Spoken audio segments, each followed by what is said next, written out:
Estimados e estimadas, abençoe-nos, Jesus, os corações. Era chegada a hora, assim estava aprazado no relógio da evolução da humanidade. Horas que antecediam a prisão daquele que viera para inaugurar a era nova da humanidade. Havia no ar um clima de angústia, uma certa melancolia visitava aquela sala na qual os discípulos se reuniam com Jesus para aquela que seria a última ceia da Páscoa. Terminada a ceia, Jesus, como relata João, o evangelista, no capítulo 13, no versículo 4, levantou-se, tirou os vestidos e, tomando uma toalha, cingiu-se. A seguir, pôs água numa bacia e começou a lavar os pés aos discípulos, enxugando-os com a toalha com a qual estava cingido. Criou um clima expectante. Por que aquele gesto? O que ele significava? O que Jesus queria com aquele gesto do lava-pés? Entendamos o significado, contextualizando-o, e para tanto é preciso voltar no tempo, aqueles dias recuados da história, dias nos quais Jesus se encontrava. Ele era judeu, como os seus discípulos, seguia a tradição do seu povo, aquela tradição que viera de Moisés, passara pelos profetas através dos séculos. E na tradição religiosa daquele povo, que era mais do que uma tradição religiosa, porque tratava também dos costumes, das práticas sociais, das relações entre as pessoas, e até, de certa maneira, influenciava o ordenamento jurídico, havia entre outras, um comportamento estabelecido, cultivado, proclamado. O comportamento da hospitalidade. A palavra hospitalidade, na sua origem latina, significa acolher afetuosamente um estranho, incondicionalmente. E a hospitalidade era uma prática corrente na tradição daquele povo. Os viajantes que iam pelas estradas poeirentas, em chegando às casas, estas lhes abriam as portas, o gesto da hospitalidade, acolher, sem perguntar quem era, de onde viera, simplesmente acolher afetuosamente, de maneira incondicional. E como demonstrar esse acolhimento? Qual o ato que era marcante do acolhimento? O lava-pés. Lembremos que as viagens realizadas pela maioria, as longas viagens, era caminhando, os pés nas estradas poeirentas, que se machucavam às vezes, lavar os pés. Esse era o gesto profundo de acolhimento, afetuoso de maneira incondicional. Nada obstante, de maneira corrente, quem é que lavava os pés desses viajantes, das suas longas jornadas? Quase sempre alguém pago, um serviçal daquela casa, ou quando não, um escravo. Vejam, Jesus toma esse lugar o lugar do escravo ou do serviçal. Este fazendo algo que lhe era de dever funcional, em troca de um pagamento. E o outro, o primeiro, pela condição de escravo. Jesus toma esse lugar que, no ordenamento social daquele povo, ser escravo ou ser um empregado que lavava os pés seria a escala, o degrau mais inferior na escala social. Lembrava um pouco os párias da Índia. Os párias naquele conjunto dos mais desvalidos, os mais miseráveis.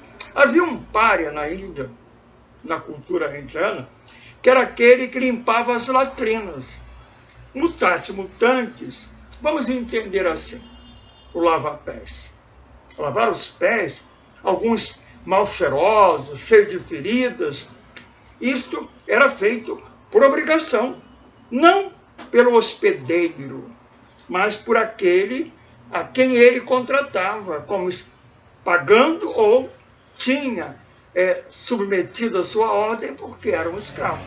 Jesus ocupa esse lugar, o lugar mais inferior, e faz o gesto naquela noite de despedida, naquela noite na qual ele partira o pão e dividira-o com seus discípulos, aqueles que lhe eram mais próximos. E vamos continuar. Quando Jesus se aproxima de Pedro para lavar-lhe os pés, ele reage. Era muito próprio, até aquele momento, do comportamento do discípulo Pedro. Ele reage, dá um passo atrás. Não, Senhor, como? Porque ele sabia, né? Sabia que lavar os pés era um gesto humilhante, era um gesto de escravo, era de alguém que estava na escala social, no degrau mais baixo. Não, como? Eu vou admitir que tu me laves os pés, né? E Jesus diz claramente que ele, assim ao lavar os pés de cada um deles, estava simbolicamente estabelecendo uma relação entre ele, Jesus, e os seus discípulos, estes e ele. Era um símbolo que marcava uma relação e marcaria para sempre essa relação entre Jesus e seus discípulos. Quando Jesus diz isso, Pedro reflete um pouco e diz, não, Senhor, então se é para isso, para que eu tenha ligação contigo e tu tenhas comigo, não lava só os pés não, a cabeça, lava os meus braços, quase o corpo inteiro. E quem não sabe, talvez ele tenha pedido um pouco de shampoo, um sabonete especial. Esse era o jeito de Pedro. Mas Jesus disse não, que isso não era necessário.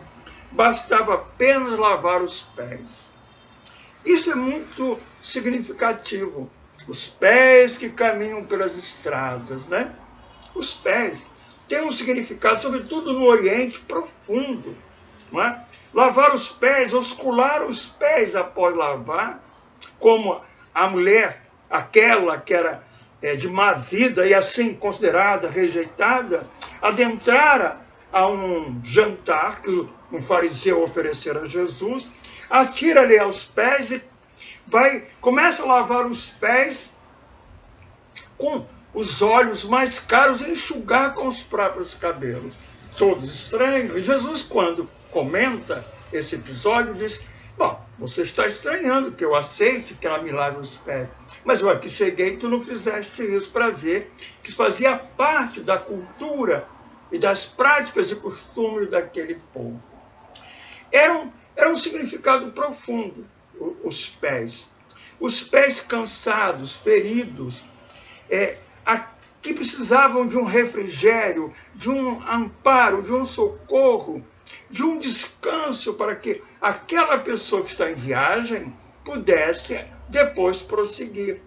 Era mais do que um simples gesto, um significado psicológico de pensar feridas, de cuidar do outro, de socorrer o outro. E assim estabelecer uma relação entre aquele que lavava e o outro.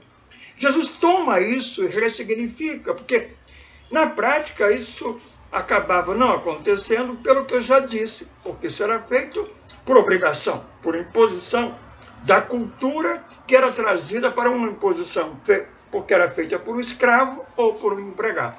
Jesus ressignifica isto. E adiante ele diz assim, procurando explicar: vós me chamais mestre e senhor, e dizeis bem porque eu sou. Ora, eu, senhor e mestre, como vós identificais, ele estava se dirigindo aos seus discípulos, vos lavei os pés, vós deveis também lavar os pés um dos outros.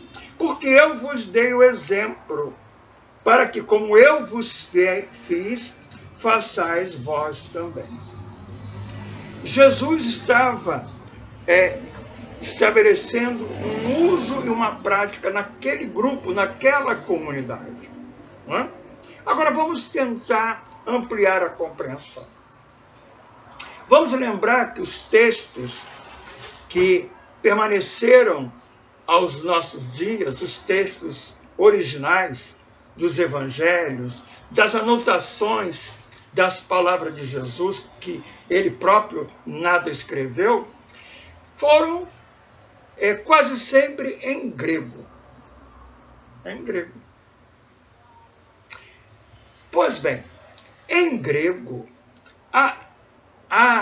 essa atitude de lavar os pés, ser servo, empregado ou escravo, era uma palavra que em português seria servir, um servidor público, aquele que ganha um dinheiro, servo como escravo. Foi traduzida ao português essa expressão, servir, com um sentido bem amplo. Pode ser servir por dinheiro, servir porque é escravo, servir porque é obrigado. Mas, observem, em grego, havia uma palavra entre mais de uma que tinha um sentido próprio para o verbo servir. Era diaconel, que em português deu diácono. Diaconel quer dizer servir espontaneamente por amor. Não era servir porque era obrigado, porque em troca recebia um salário, um pagamento. Não, era um ato espontâneo, que vinha do íntimo, do coração. Era uma expressão mais lídima da hospitalidade, do acolhimento afetuoso, porque era feito espontaneamente, num gesto amoroso, de quem ama o outro, de quem o acolhe por amor, por nenhuma obrigação. Realmente, de acordo com a palavra original, hospitalidade. Acolher afetuosamente, de maneira incondicional e gratuitamente, era a gratuidade do ser. E é isso que traduz esse gesto. Jesus ressignifica e coloca o lava-pés como um gesto de amor, de cuidado com o outro, de acolhimento, que permite que se construa uma relação um com o outro horizontal, que Jesus vai traduzir com a palavra amigo. Vós me chamais mestre e senhor, e de fato eu o sou. Mas eu aqui estou a fazer isso porque vos tenho como amigos. Diria até um pouco mais, companheiros. Porque ele, Jesus, na ceia, ele partira o pão, comera o pão com os discípulos. E vamos lembrar dias que iriam passar após a crucificação, os discípulos ainda em luto, entristecidos, caminham pela estrada de Emaús, vão abatidos. Eis que alguém se coloca ao lado deles para juntos caminhar, se ombreando, caminham, e em chegando a um dado lugar, param para descansar em uma ligeira refeição. E aquele estranho, até então, toma do pão e o parte, e dá a cada um. E eles, naquele gesto singelo, eles identificam que aquele estranho era Jesus. O partir do pão, que também estava na cultura daquele povo, naquela noite da ceia de Páscoa, antecedendo ao lava-pés, traz-nos a palavra companheiro. Companheiro é comer o pão juntos. Então, se nós reunirmos um fato ao outro, temos aí o ensinamento completo. Eles eram companheiros de Jesus, e Jesus deles, e Jesus queria que entre eles houvesse uma relação de companheirismo, partindo o pão uns dos outros, partindo o pão uns com os outros, compartilhando o pão do carinho, da ternura, o pão do apoio, do cuidado. Assim deveria ser a comunidade primitiva, como foi. Passado o luto, a dor e a tristeza, eles ergueram na estrada de Jope a Jerusalém a casa do caminho, a primeira. Era uma comunidade construída com essas relações. Porque em grego eu falei de diaconel, mas havia uma outra palavra, koinonia. Koinonia é a comunhão, é o companheirismo. É olhar para o outro, se ombreando com ele como companheiro, como irmão, como amigo. E a koinonia nasce da diaconia. O servir o outro, cuidar do outro, ter com o outro uma relação dessa sorte, vai construindo laços sobre os quais se erige uma comunidade de irmãos, de companheiros, daqueles que estão reunidos numa mesma causa.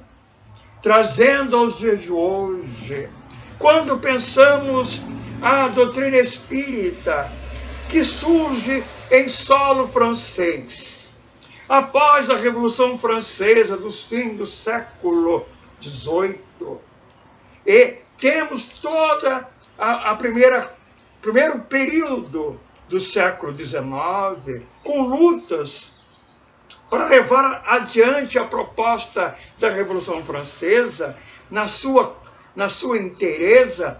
Há um ponto havia, muito caro aos revolucionários lá daquela hora, dos fins do século XVIII. Foi porque o povo que foi à rua, independente dos intelectuais, foram querendo pão e sabão, porque tinham fome, eram miseráveis. A pobreza, a miséria em Paris era enorme. Pois bem, os revolucionários, ou parte deles, se inspirando em Jean-Jacques Rousseau, de séculos atrás, que falava do contrato social, daquilo que deve estabelecer, garantir as relações entre as pessoas, nos grupos sociais. Jean-Jacques Rousseau trouxe a palavra compaixão do plano da relação interpessoal, um com o outro, e colocou no plano social. E os revolucionários tomaram essa expressão com o nome de solidariedade social.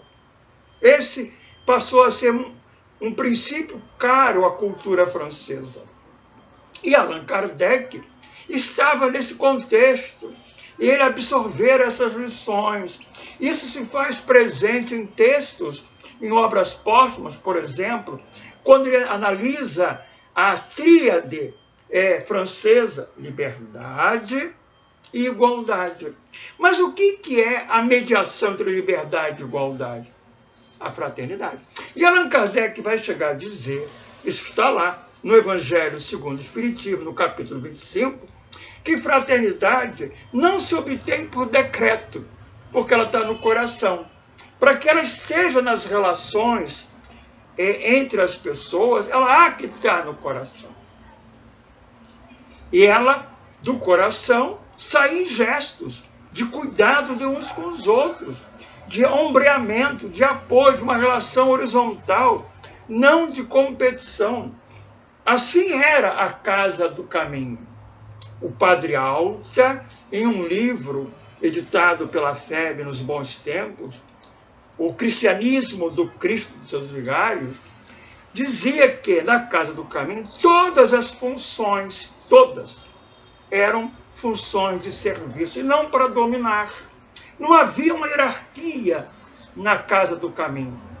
Aquele que era o palestrante não era mais importante na escala social do que aquele que varria o chão da comunidade, daquele que fazia isso aqui. Todos eram companheiros, companheiros, comeu pão juntos, irmãos, amigos, estavam todos ombreando-se, enlaçados. E o laço é esse do lavar os pés, cuidar do outro, acolher o outro, estar com o outro. Essa é a mensagem. Não é? A diaconia, o serviço feito com amor, ele constrói esses laços.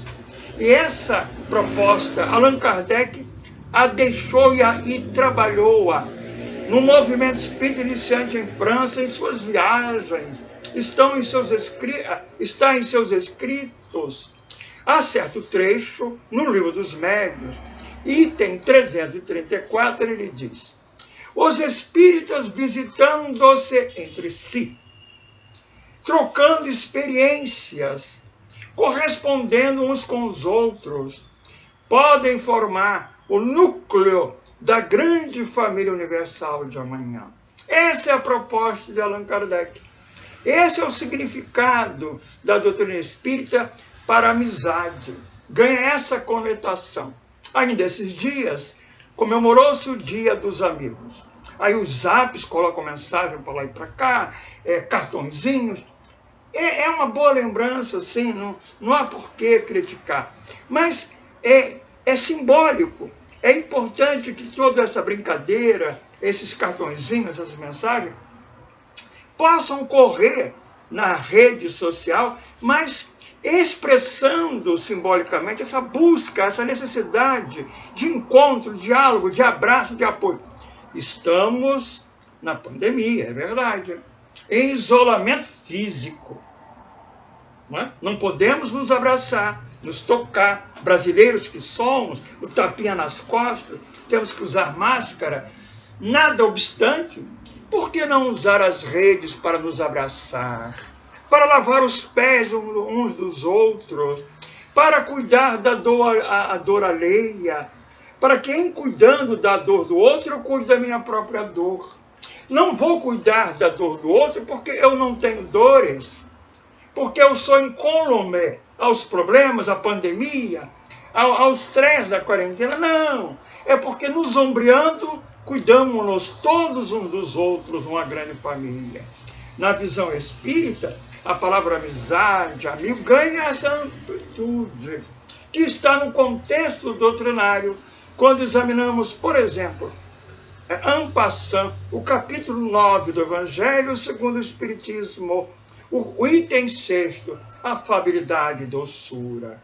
Para com o outro, numa sociedade de oposição, numa sociedade em que as religiões que estão na ordem do dia, nas mídias, nas televisões, nos meios de comunicação e até ocupando grandes espaços públicos e políticos, optaram pela guerra e o fazem equivocada, por uma interpretação equivocada, sobretudo do Velho Testamento. Por exemplo, tomam Sodoma como exemplo, uma cidade de pecadores e pecadoras, e cola em Sodoma como pecado a carne, o corpo. Eram glutões, comilões, eram pessoas em busca do prazer do corpo, a sexualidade. Mas não era esse o pecado daquele povo.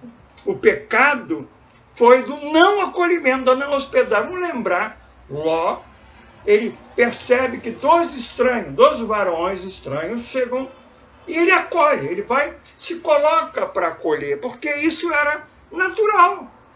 e os leva a casa para completar o acolhimento. Isso corre, o bochicho de boca ao ouvido, e vem um grupo, e o Ló se coloca para defender aqueles dois varões. E eles iam ser presos, agarrados, claro que também nos despautérios daquele contexto, as guerras, os guerreiros, a cultura guerreira, era quando derrotava o inimigo, não poucas vezes o estuprava, cometia um crime sexual, mas não era esse o erro cometido. O estupro seria apenas uma forma concreta do não acolhimento, do maltrato. Ao contrário do acolhimento, de ser hospitaleiro, o maltrato, agredir o outro, esbofeteá-lo, até matá-lo, estuprá-lo. Então, se pecado houve, aí é do não acolhimento, da não hospedagem. Vários pensadores mais contemporâneos da cultura profunda do judaísmo negariam essa interpretação reducionista de algumas religiões modernas, que tomam um aspecto guerreiro. Lembrem também que os discípulos, aprendendo com Jesus, caminhando com ele e aprendendo, vão adiante para fazer o que Jesus lhes disse, ide e pregai, e eles questionam: Senhor, fomos mal recebidos em tal lugar. Aí ele diz assim: Senhor, o senhor quer que eu peça, lembrando de Sodoma, que eu peça fogo do céu? Ele diz: não, porque eu não vim para isso. O fogo que ele trouxe do próprio coração foi o fogo do amor, da misericórdia, que veio acalentar, curar e não destruir. Jesus não era um guerreiro que aquele povo, até prisioneiro, escravo dos romanos, queria. Lembrando que havia ali uma cultura da pax romana. Os grandes exércitos da águia romana tinham um lema da pax, da paz, que era: civis passem para bellum. Se queres a paz, prepara-te para a guerra. A cultura deles era de guerreiros. E nós herdamos essa cultura por um período, desculpa, na Idade Média. Os cruzados tinham no peito a cruz, se diziam representante de Jesus com a espada na mão, e diziam o outro que era estranho a ele: ou tu te convertes à minha religião, que é a verdadeira, a melhor, ou eu te mato. Estranha maneira de difundir a mensagem doce, suave, amorosa de Jesus. Absolutamente, isso não é Jesus. Uma religião guerreira, uma religião que não dialoga, que não respeita o outro, que não acolhe o outro, que não abraça o outro, que não lava os pés uns dos outros de acolhimento. E lavar os pés, disse eu antes, era com o estranho. Essa era a marca. Chegava o estranho, como aqueles dois varões que adentraram Sodoma. Eram estranhos. Eles tinham que ser acolhidos. Não importa se eram vascaínos, flamenguistas, se eles eram isso, qual era a orientação sexual. Tinha que ser acolhido. Incondicionalmente. Essa é a religião de Jesus. Acolhe, abraça, é a religião da misericórdia, de fazer do outro o amigo, aquele que é estranho inicialmente, por essa relação vai se tornando companheiro, como está na parábola do bom samaritano, no capítulo 15 do Evangelho segundo o Espiritismo. Então entendamos, respeitamos os costumes, as práticas do dia do amigo, do dia disso, do dia... Tudo bem, mas por que não ir além? Fazer disso, de fato, uma prática de acolhimento, de ombreamento, de estar com o outro, de lavar os pés. E já caminhando aí às conclusões, eu falei dos pés de quem caminha, os pés feridos, os pés machucados, pelos pedrouços do caminho, pelas urzes e espinhos, longas viagens, cansativas, que tornavam as pessoas trôpegas, os pés. Os pés simbolizam isto nessa quadra histórica. pessoas machucadas, feridas, emocionalmente, moralmente, espiritualmente, financeira e economicamente machucadas, precisam que lhes lavemos os pés, com amor, como amigo, como companheiro, em nome de Jesus. Ele disse, façai isto em meu nome. Se quereis me seguir, fazei isto em meu nome. Esta é a hora da paz de Jesus. Eu vos trago a minha paz. Não da pax romana dos guerreiros, de uma religião guerreira, que separa, que discrimina, mas sim a mensagem que une, que abraça, da afabilidade, da doçura de uns para com outros, como irmãos. Invoquemos a ternura, como se ela fosse um vento caricioso que chega à terra nessa hora das dores superlativas. E vem esse sopro divino da misericórdia, da ternura, pelos caminhos humanos, e vai chegando de mansinho aqui e acolá, pensando as dores do corpo dos que estão adoentados em quadros graves, daqueles familiares que lhes acompanham as dores, dos enlutados, dos tristes, dos abandonados, e também dos algozes, daqueles que promovem o mal. Deixai que o vosso coração se enterneça, diz claramente o item 17 do capítulo 3 do Evangelho segundo o Espiritismo. Esse é o convite. Deixai que o vosso coração se enterneça e lavemos os pés uns dos outros na construção da era da paz, sonhada, proposta por Jesus, que nos cabe a nós mesmos construir. Deixai que os vossos corações se enterneçam.